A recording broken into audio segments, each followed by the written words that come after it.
Have you ever wondered how to interpret the Bible, especially difficult places like prophecy? We're going to discuss how to do that in this video. This video is a part of a larger series of videos called The Disciple.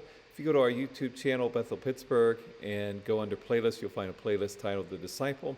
And all the videos in that playlist have titles that will say The Disciple and then a category. And all the videos are arranged in category order so that you can go to the category that you want to look at. This is under the category of hermeneutics, the art of interpreting Scripture, and we've been in the more recent videos walking through different literary styles and how to approach interpreting those literary styles, because the Bible is a library of 66 books, and there's all kinds of literary styles, and with each literary style there's their own set of rules, and we're going to look at how to interpret a prophetic text, and we're just going to use Ezekiel chapter 1. Not going to go outside of that, we're just going to do Ezekiel chapter 1. And I'll kind of walk through some thoughts to consider as you're reading a prophetic text. So Ezekiel 1, verse 1, I'm reading in the ESV, says, "In the 30th year, in the 4th month, on the 5th day of the month, as I was among the exiles by the Cheddar Canal, the heavens." Now, note that's one thing that happens frequently in prophetic text, is we're given a historical location and a set of circumstances, and we want to consider those things and ask ourselves, because prophecy at times is being spoken to a specific context and a specific thing that's happening, and so we can't just take that and make it be a futuristic text. And other times it's speaking of the future, and sometimes it is speaking of both in a parallel way, and we want to know that all of those are possibilities. So he gives a historic context, and he says, "The heavens were open, and I saw visions of God." Verse 2, "On the 5th day of the month, it was the 5th year of the exile of King Jehoiakim, the word of the Lord came to Ezekiel the priest, the son of Buzi, in the land of the Chaldeans by the Cheddar Canal, and the hand of the Lord was upon him there." Again, the more there is given details as to context, the more it tells us that context is relevant to what's going to be said. And so I have to keep that in mind, because a lot of times people they'll butcher prophetic text because they won't pay attention to that. I can't just yank this and put it into 21st century American context. I have to keep in mind what is happening when this prophecy is being made. Verse 4, "As I looked, behold, a stormy wind came out of the north, and a great cloud with brightness around it, and fire flashing forth continually, and in the midst of the fire, as it were, gleaming metal." Now, you'll notice that often in prophetic texts it'll say things like "as it were" or "like," "as if," those kind of things to indicate that we're speaking metaphorically, to use metaphor to describe something that's happening. So it's not being described as it is. It's being described in a way to kind of help us picture what's happening.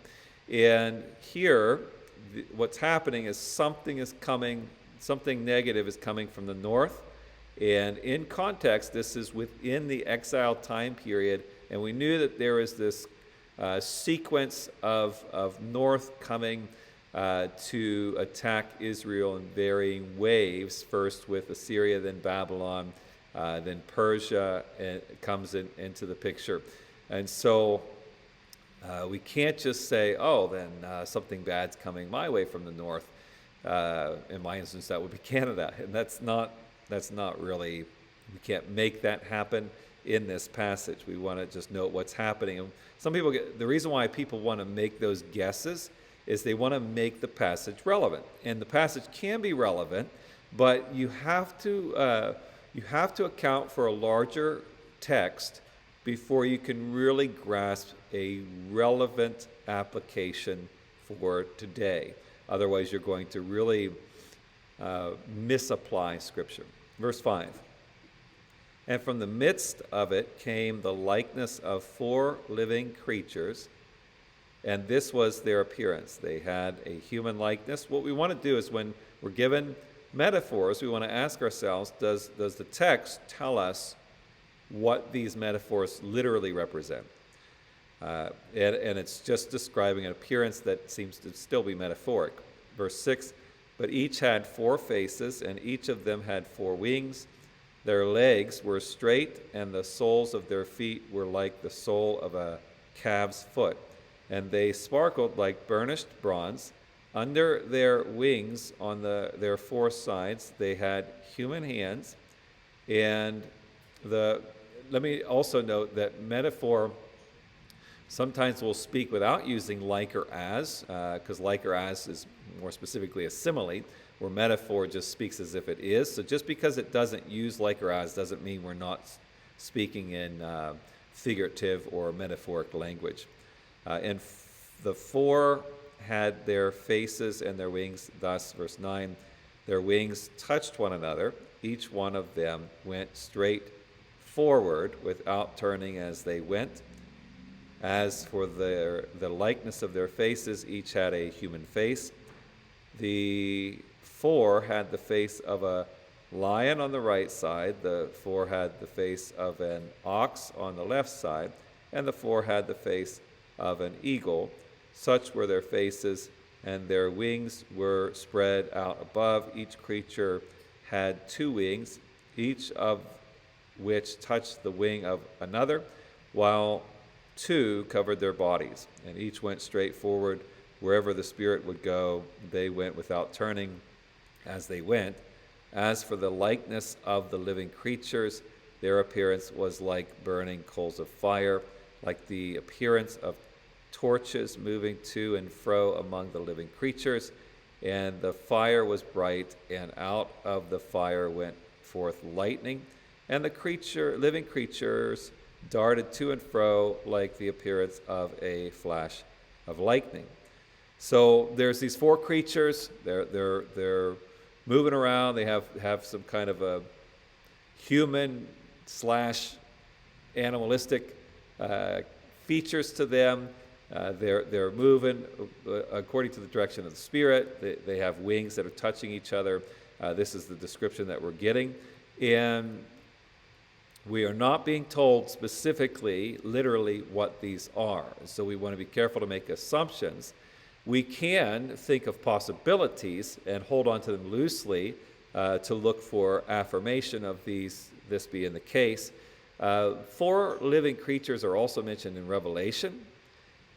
We also know that the description of the temple and the Ark of the Covenant and those kind of things have creatures that have wings that are touching each other, and that is specified as being angels. So there is a possibility that these are angels. If you understand angels, it would kind of fit. Their behavior would kind of fit that. So it's a possibility.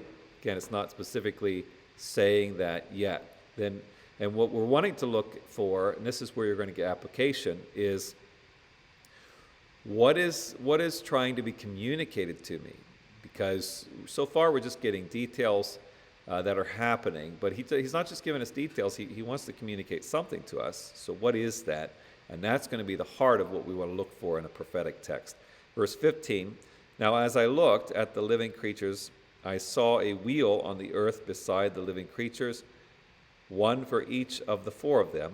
As for the appearance of the wheels and their construction, their appearance was like the gleaming of beryl, and the 4 had the same likeness. Their appearance had construction, being as it were a wheel within a wheel. Verse 17, when they went in any of their 4 directions without turning as they went, and their rims were tall and awesome. So you have this unison behavior that's happening. And the rims of all 4 were full of eyes all around. Verse 19, and when the living creatures went, the wheels went beside them, and when the living creatures rose from the earth, the wheels rose. Wherever the Spirit wanted to go, they went, and the wheels rose along with them, for the spirit of the living creatures was in the wheels. Verse 21. So again, you get these weird descriptions. These creatures, and then the creatures have wheels, and then the spirits in the wheels. But spirit seems to be floating around in here, which increases the likelihood that these four beings are angels. But we don't know that for certain yet. Verse 21, when those went, these went, and when those stood, these stood, and when those rose from the earth, the wheels rose along with them, for the spirit of the living creatures was in the wheels. Again, you get this unison happening as well in their behavior. Verse 22, over the heads of the living creatures there was the likeness of an expanse, shining like awe-inspiring crystal spread out above their heads. And this is a thing that you keep getting, this awness and this powerfulness of the beings that are present in this description. And under the expanse, their wings were stretched out straight, one towards another, and each creature had 2 wings covering its body. Verse 24, and when they went, I heard the sound of their wings like the sound of many waters, like the sound of the Almighty. Now we get God pulled in here, so God is involved possibly, or at least sounds like God. A sound of tumult like the sound of an army. When they stood still, they let down their wings, and there came a voice from the expanse over their heads. When they stood still, they let down their wings. Verse 26, and above the expanse over their heads there was the likeness of a throne. Now, who sits on a throne? Typically God, so that's why we're getting these beings corresponding to God likely. In appearance like sapphire, and seated above the likeness of a throne was a likeness with a human appearance, which is interesting. So a being that was on the throne had a human appearance. This is the Old Testament, so is it possible this is Jesus, a pre-incarnate Jesus? Maybe. Again, we don't know for certain, so we're holding all these possibilities off to the side. 27, and upward from what had the appearance of his waist I saw, as it were, gleaming metal, like the appearance of fire enclosed all around. And downward from what had the appearance of his waist I saw, as it were, the appearance of fire, and there was brightness around him. Verse 28, like the appearance of the bow that is in the cloud on the day of rain, so was the appearance of the brightness all around. Such was the appearance of the likeness of the glory of the Lord. Now we know the Lord is in this. And notice we get all the way to the very end of the chapter, the last verse, verse 28, before we really get some clarity as to who's present.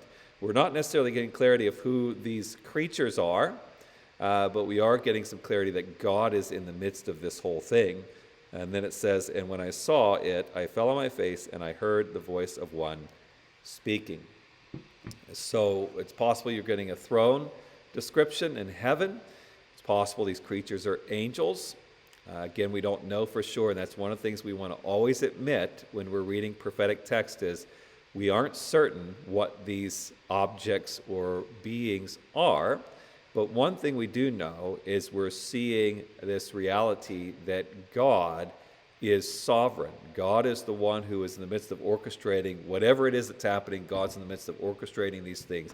God is ruling and reigning. He is in charge, and that's something we can take from that no matter what's going on around us, God is sovereignly in control of things. And that's what we can take away from this passage. So that's how you will approach prophetic passages. If you have any questions on that, please leave that in the comments below. I'd be glad to answer them. Or if you would like to grow in your faith in person, we would love for you to join us if you live in the Pittsburgh, Pennsylvania area. We are Bethel Assembly of God at 2501 Staten Street. We meet Wednesdays at 6:30 p.m. and Sundays at 10 a.m. Or if you can't join us in person, we would love for you to join us via live streaming. We stream our services live Sundays at 10 a.m. on our YouTube channel, Bethel Pittsburgh.